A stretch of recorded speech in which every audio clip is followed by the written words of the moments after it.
एक इंसान था, बहुत बहुत गरीबी से गुजरा था वो। दिमाग भी था उसके पास, बचपन से ही बहुत शार्प था और कुछ करने का जज्बा भी था।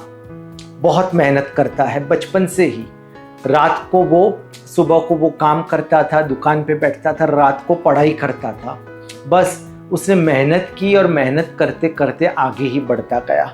सब लोग उसको, उसकी इंस्पिरेशन लेते थे। माँ बाप सबके बोलते थे कि इसकी तरह आप मेहनत करो तो आगे आओगे। अपने बच्चों से उसने मेहनत की, आगे आया, बहुत अच्छी पढ़ाई की, उतनी ही अच्छी उसको जॉब मिली। उससे कहा ये जॉब अच्छी है, उससे फिर नेक्स्ट टाइम 1 साल वहाँ पे काम करता, फिर और मेहनत करके दूसरी कंपनी में जाता और मेहनत भी करता था। उसकी समझ भी बढ़ रही थी, इंटेलेक्चुअली शार्प था, इसलिए बस एक एक करके सीढ़ी आगे ही चढ़ता गया। उसी वक्त उसने जिस प्रकार से सिद्धियां हासिल की, उससे एक लड़की से भी प्रेम हुआ, वो भी बहुत पैसे वाली थी। बस कुछ ही वक्त में, मात्र 35 साल पे उसके पास बंगले आ गए, गाड़ियां आ गई, आईफोन आ गया और उसको और भी बड़ा इंसान बनना था, क्योंकि उसको अभी भूख थी आगे बढ़ने की। वो मानता था कि मेहनत करेंगे तभी आगे बढ़ेंगे और ऐसे ही बैठे रहने का कोई मतलब नहीं। लेकिन उसे वो दिन बहुत अच्छा नहीं लगा। कौन सा? ऑफिस में काम कर रहा था, मीटिंग अटेंड कर रहा था, लोगों को समझा रहा था, बड़ा प्रोजेक्ट था, काफी अच्छी प्रगति कर रहा था।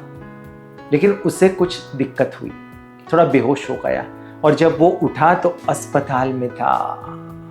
उसे पता चला कि ऑफिस में अचानक उसकी बेचैनी बढ़ गई थी। उसको हॉस्पिटल में ले जाया गया और पता चला उसे हार्ट अटैक आ गया था। किसी प्रकार से डॉक्टरों ने उसे बचा लिया।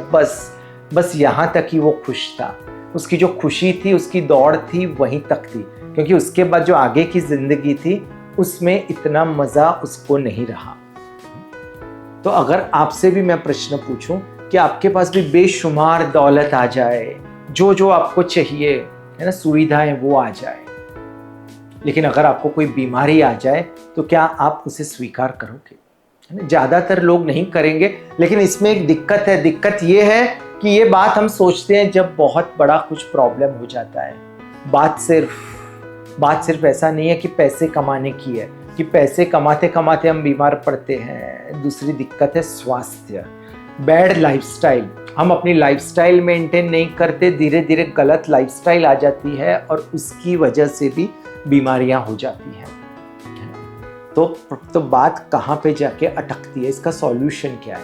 देखिए, एक चीज आप याद रखिए कि इंसान को भगवान ने, ईश्वर ने बनाया था स्वस्थ रहने के लिए। क्या ईश्वर ने इंसान को इसलिए बनाया होगा कि वो बीमार पड़ जाए, उसको ब्लड प्रेशर की दिक्कत हो जाए, उसको एंजाइटी हो जाए, उसको कोलेस्ट्रॉल की दवाई लेनी पड़े, अचानक डॉक्टर के पास जाना पड़े?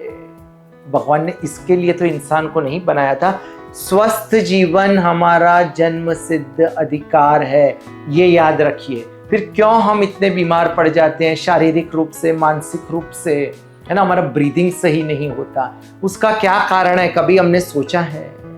छोटा बच्चा जब पैदा होता है, बहुत सारे बच्चों के EEG होते हैं, है ना? ब्रेन जो होता है उसका स्कैन होता है हार्ट का, और पता चलता है कि उसमें थीटा वेव्स होते हैं। थीटा वेव्स मतलब वो इंसान एक बहुत ही अच्छी अवस्था में हो, उसका जो ब्रेन हो वो बिल्कुल ही मानो कि डिवाइन, है ना, दिव्य एक अवस्था में हो, तब थीटा वेव्स आते हैं। उसी प्रकार अगर सही जीवन हम करेंगे, ओमकार करेंगे, जिसके बारे में मैं आपको बताऊंगा, तो हमारा मन भी उस थीटा वेव्स, हमारे ब्रेन में वो थीटा वेव्स आ जाएंगे। लेकिन हम नहीं करते, ये हम नहीं कर रहे और इसका परिणाम भी हम भुगत रहे हैं। फिर से मैं कहता हूं, अच्छा स्वास्थ्य हमारा जन्म सिद्ध अधिकार है और ये जरूर मुमकिन है। मेहनत करनी पड़ेगी, हमें हमारी लाइफस्टाइल सुधारनी पड़ेगी। देखिए, मेरा डेफिनेशन अच्छे स्वास्थ्य का क्या है, मैं क्या समझता हूं। मुझे आप रोकिए अगर आपको लगता है कि मैं कहीं जगह पे गलत जा रहा हूं। एक सिंपल लाइफ हो, रात को अच्छी नींद आए, सुबह को उठें पूरे फ्रेश हो, पूरा दिन हमको बेचैनी नहीं हो, अच्छी तरह से हम काम करें, हम जो भी खाना खाएं अच्छी तरह से वो उसका डाइजेशन हो जाए, हमारा जो ब्रेन है वो अच्छी अवस्था में रहे, हमारे अंदर ऊर्जा हो, हमारे अंदर प्रेम हो, लोगों से हम बात करें तब लोगों को अच्छा लगना चाहिए, हमको अच्छा लगना चाहिए। बस यही मेरे हिसाब से स्वास्थ्य है। इसकी कोई अलग परिभाषा है आपके पास तो मुझे आप बताइए। इसको और भी मैं सिंप्लीफाई कर देता हूँ। मेरे लिए अच्छा स्वास्थ्य है यानी 3 चीज़ों पे गौर करना। एक है बॉडी, हमारा जो शरीर है वो अच्छी अवस्था में होना चाहिए। दूसरा है ब्रेथ, श्वास, हमारे श्वास है वो नियंत्रित संतुलित होने चाहिए। ब्रेथ, बॉडी और माइंड में हमारे अच्छे विचार आने चाहिए, है ना। हमारा माइंड शांत होना चाहिए, पीसफुल होना चाहिए, उसके अंदर पॉजिटिव अच्छे विचार आने चाहिए। और माइंड है उसका कंट्रोल हमारे पास हो, जो रिमोट कंट्रोल है। ऐसा नहीं कि माइंड है वो हमको दौड़ाए, अचानक माइंड कहे कि यहाँ पे जाना है और हम वहाँ पे चले जाए। जी नहीं, माइंड का जो नियंत्रण है वो भी हमारे पास होना चाहिए।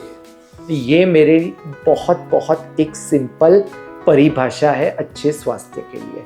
अभी आगे बढ़ते हैं, योग की बात करते हैं ना, फिर हम आ जाएंगे हमारे टॉपिक पे ओमकार से कैसे हम हमारे जीवन में बहुत पॉजिटिविटी फिजिकली, मेंटली, स्पिरिचुअली ला सकते हैं, वो भी मैं आपको ज़रूर बताऊंगा, है ना। योग की बात करें, योग मतलब लोग समझते हैं योगासन। जी नहीं, योग मतलब हर प्रकार से शारीरिक, मानसिक, आध्यात्मिक, तीनों प्रकार से जो इंसान पूरी तरह से सक्षम हो, अच्छी अवस्था में हो, तो समझ सकते हैं कि वो योग कर रहा है, उसको वो योग अवस्था में है, ठीक है ना। उसी अवस्था में हम सबको जाना है। अभी उसमें ओम का कहाँ रोल आता है वो हम बात करते। ओम, जो पृथ्वी का निर्माण हुआ वो किसी शब्द से हुआ है, तो ऐसा हमारे उपनिषदों में कहा गया है कि वो शब्द है ओम, जिसे प्रणव भी कहते हैं। उद्गीत प्राणायाम, ओम की जो लहर है भाई, वो एक मधुर कविता की तरह है। बहुत अच्छे गायक हैं, वो जब गाते हैं तो मानो वातावरण प्रफुल्लित हो जाता है। सही प्रकार से ओम का उच्चारण करने से भी वातावरण प्रफुल्लित हो जाता है। ओम एक ये तरीका है। दूसरा है गहरा श्वास लिया, ओम।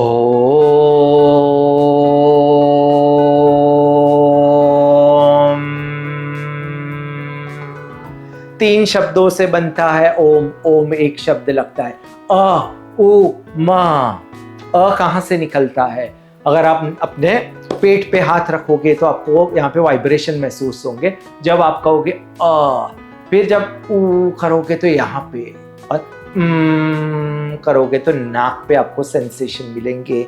जब नाभि पे हम हाथ रखते हैं उसका मतलब सृजन है ना, वहां से चीजें शुरुआत होती है। फिर जब ग्रोथ होता है, ये थ्रोट है ना।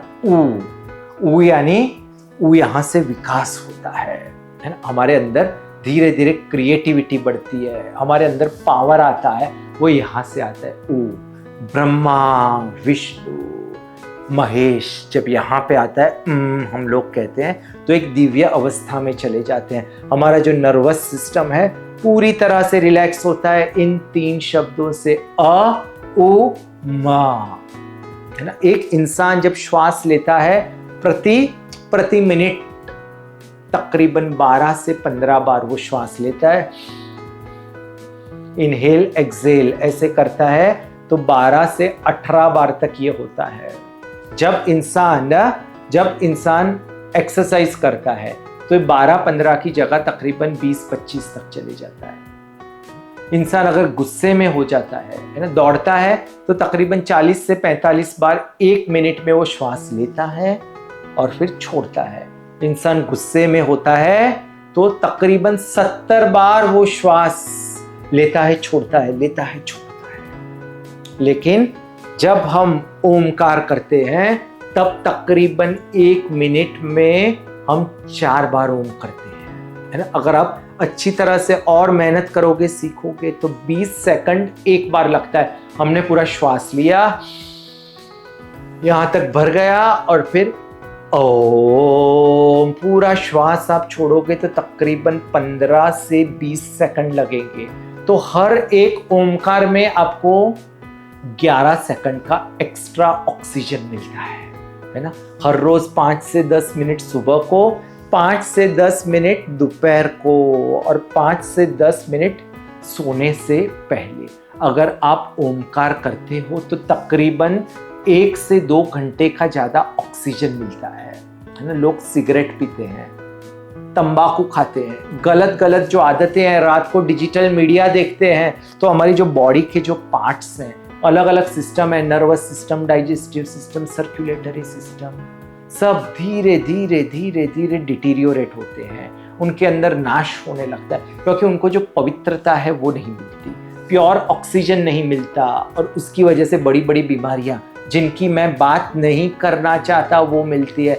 लेकिन जब हम प्राणायाम करते हैं, जिसके बारे में मैं आपको बाद में बताऊंगा कभी, है ना, इस वीडियो में मैं सिर्फ आपको ओमकार बताता हूँ। मेरे जो हर रोज के सेशंस हैं सुबह के 7 बजे के, उसमें हम लोग प्राण